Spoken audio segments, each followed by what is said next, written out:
Hey guys, so this video is going to be about how to hotwire an outboard motor. I'm just going to preface this by saying please use this information constructively and allow it to help you in your diagnosis and working on outboard motors. Or if you're going to go check out a motor that maybe doesn't have a key or it's off the boat or whatever, you can start it up and do a compression test on it or whatever just to protect yourself. Don't use this information for anything that would hurt somebody or anything that might be illegal. Alright, let's get on with it. So you see I got a lot of outboard motors. When I first started this I had a couple boats and I would bring the outboard motor next to the boat and pull the wiring harness sort of off the boat, and it would reach over and plug into the motor, and then I would use the controls that were attached to the motor or attached to the boat to start the motor. And that was not very practical, and so I detached a control unit and I had that pulling around. This is one of these control units here. You can see we got, like 20 feet of cable and wire and everything, and even that was, it was better, but it was not very practical, so I was like, there has to be a better way. So what I did was I started making these guys. These are little wiring harness pigtails.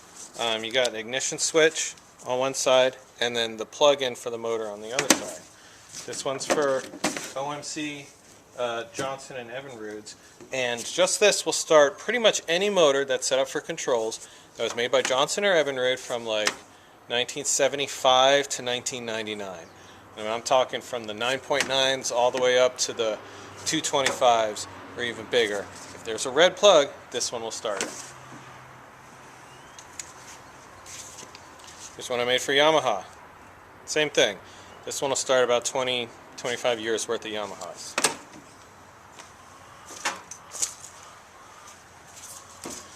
This one is for Mercury. Now at the time I didn't have an ignition switch, so I basically made my own. I looked up the wiring harness diagram and I found out which wires do which things. So I've got a push button for the start. This is the on-off. Sometimes this will kill the motor, sometimes you need a separate kill switch, so that's my separate kill switch. And this one does the trim. And when I plug these wires in, this will control the trim. So this one is actually pretty handy, and this one will do all types of things. Now, I said that these will work for 25 years, 30 years worth of motors, and that's true. However, at times different manufacturers upgrade their wiring harness, and so they have different plugs. So, an adapter is what you need. This adapter plugs right into here, and now I've got what I need.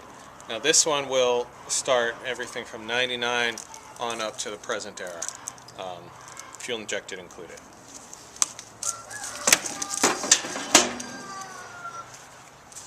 This is my adapter for the Mercuries. If you don't have this Mercury style anymore, you need this style.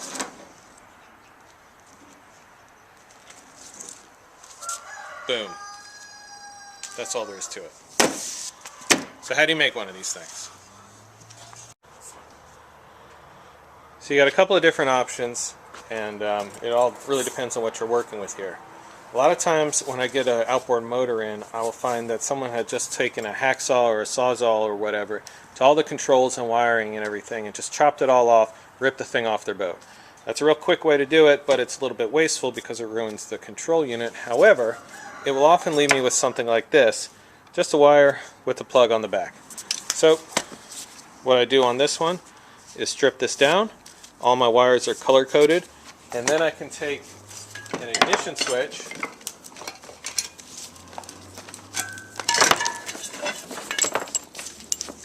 which we have right here, OMC ignition switch. All these wires are color coded. You only have, like 6 wires. Splice them together, use a quick connect or solder them, I don't care. Put them together, tape it all up, you're in business.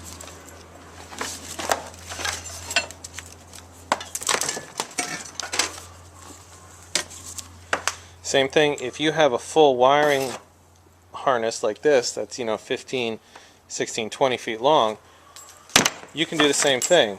You can buy these on eBay, they're like $50 maybe, And if you want to, you can just leave it as it is, or you can just cut it down, you know.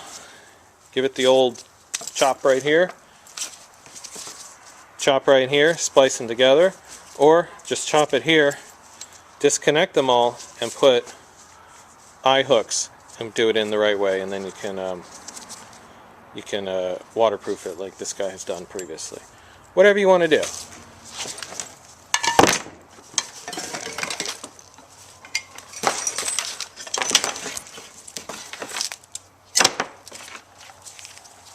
Here's one that I have for Mercury.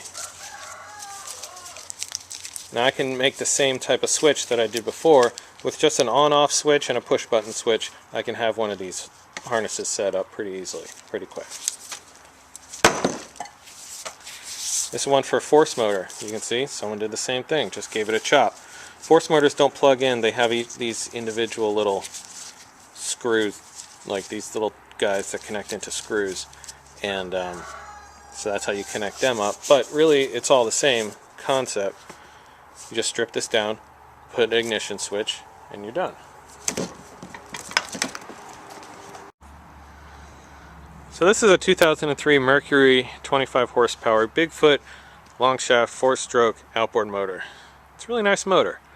It was initially set up for controls. Now, I have a bunch of controls motors that are all 25 horsepower. I'm selling them, and just to diversify and offer another product, I decided I was going to purchase this tiller. Very nice. Set it up, and then sell this as a tiller motor because that's what some people need. However, when the tiller came, it didn't have an ignition. It didn't have a push button or anything like that. So, what did I do? Let's take this guy off so you can take a look.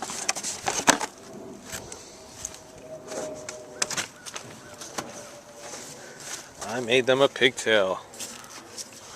How lucky are they? Here's where the controls initially went in, okay?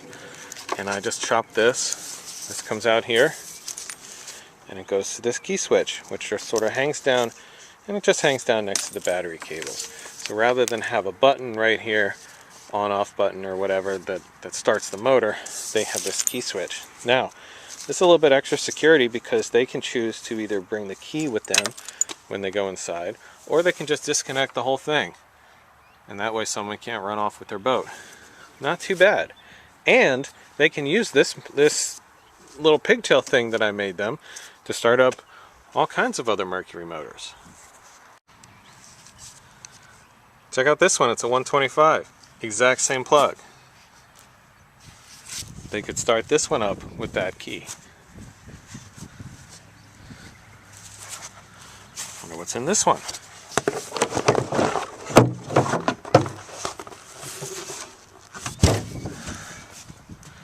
How about that?